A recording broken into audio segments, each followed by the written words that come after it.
ಸ್ನೇಹಿತರೆ ನಮಸ್ಕಾರ. ನಾನಿವಾಗ ಎಲ್ಲಿದ್ದೀನಪ್ಪ ಅಂತಂದರೆ ತಿರುಪತಿಯ ಒಂದು ತಿರುಮಲ ಬಾಲಾಜಿ ವೆಂಕಟೇಶ್ವರನ ದೇವಸ್ಥಾನದ ಹತ್ತಿರದಲ್ಲೇ ಇರುವಂಥ ವರಹ ಸ್ವಾಮಿ ರೆಸ್ಟ್ ಹೌಸ್ ಬಳಿ ನಾನಿದ್ದೀನಿ. ಸೊ ಒಂದು ವಿಡಿಯೋ ಮಾಡೋ ಉದ್ದೇಶ ಏನಪ್ಪ ಅಂತಂದರೆ, ನೀವೇನಾದರೂ ತಿರುಮಲದಲ್ಲಿ ರೂಮ್ನ ಬುಕ್ಕಿಂಗ್ ಮಾಡ್ತಿದ್ರೆ ಅಂಥವ್ರಿಗೆ ಯೂಸ್ ಆಗಲಿ ಅಂತೇಳಿ ನಾನು ಈ ಒಂದು ವಿಡಿಯೋನ ಮಾಡ್ತಾ ಇದ್ದೀನಿ ಸ್ನೇಹಿತರೆ. ಸೊ ರೂಮ್ ಬಗ್ಗೆ ಹೇಳ್ಬೇಕಂದ್ರೆ ಭಾಳ ತುಂಬಾ ಕಂಫರ್ಟ್ ಆಗಿರುತ್ತೆ ಮತ್ತು ಸ್ವಚ್ಛತೆಗೆ ಒಂದು ಪ್ರಾಮುಖ್ಯತೆಯನ್ನು ಈ ಒಂದು TTD ಅವರು ಕೊಟ್ಟಿರ್ತಾರೆ. ಸೊ ನಿಮಗೆ ಈ ಒಂದು ರೂಮ್ನ ನಾನು ಯಾವ ರೀತಿ ಬುಕ್ಕಿಂಗ್ ಮಾಡಿದ್ನಪ್ಪ ಅಂದರೆ ಆನ್ಲೈನ್ ಮುಖಾಂತರ ಬುಕ್ಕಿಂಗ್ ಮಾಡಿದ್ದೆ ಸ್ನೇಹಿತರೆ. ಸೊ ಅಂದರೆ ಸ್ಪೆಷಲ್ ಎಂಟ್ರಿಯ ಒಂದು ₹300 ಟಿಕೆಟನ್ನು ಯಾವ ಸಂದರ್ಭದಲ್ಲಿ ನಾನು ಬುಕ್ಕಿಂಗ್ ಮಾಡಿದ್ದೆ, ಅದೇ ಸಂದರ್ಭದಲ್ಲಿ ನಾನು ಒಂದು ಆನ್ಲೈನ್ ಮುಖಾಂತರ ರೂಮ್ಗಳನ್ನು ಬುಕ್ಕಿಂಗ್ ಮಾಡಿದ್ದೆ ಸ್ನೇಹಿತರೆ. ಸೊ ಈ ಒಂದು ರೂಮ್ಗಳಲ್ಲಿ ₹50 ರೂಮ್ನು ಇದ್ದು ಮತ್ತು ₹100 ರೂಮ್ಗಳನ್ನು ಇರುತ್ತವೆ.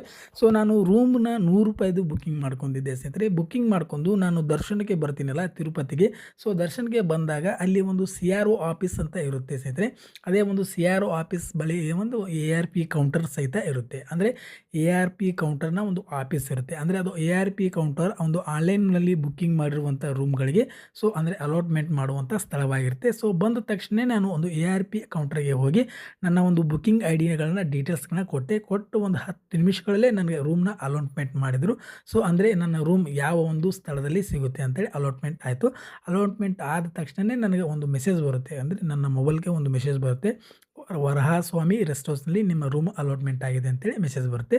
ಸೊ ಇವಾಗ ನಾನು ನಿಮಗೆ ತೋರಿಸ್ತಾ ಇರೋದು ಇದೇ ಒಂದು ವರಹ ಸ್ವಾಮಿ ರೆಸ್ಟ್ ಹೌಸ್. ಮಾಹಿತಿ ಇಷ್ಟವಾಗಿದ್ದರೆ ಲೈಕ್ ಮಾಡಿ.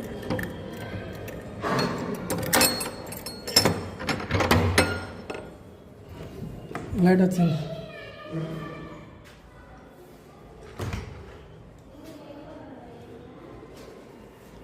ಸ್ನೇಹಿತರೆ ನೋಡ್ಬೋದು, ವರಹ ಸ್ವಾಮಿ ಗೆಸ್ಟ್ ಹೌಸ್ನ ಒಂದು ಒಳಕೋಣೆಯ ಆವರಣದ ಚಿತ್ರಣಗಳು ಈ ರೀತಿ ಇರುತ್ತೆ. ಡಬಲ್ ಬೆಡ್ ಇರುತ್ತೆ, ಡಬಲ್ ಬೆಡ್ಡು ಕಾಟು ಇರುತ್ತೆ. ಇಲ್ಲಿ ಸಿಂಕ್ ಇರುತ್ತೆ, ಮಿರರು, ಸಿಂಕು ಮತ್ತು ಟಾಯ್ಲೆಟು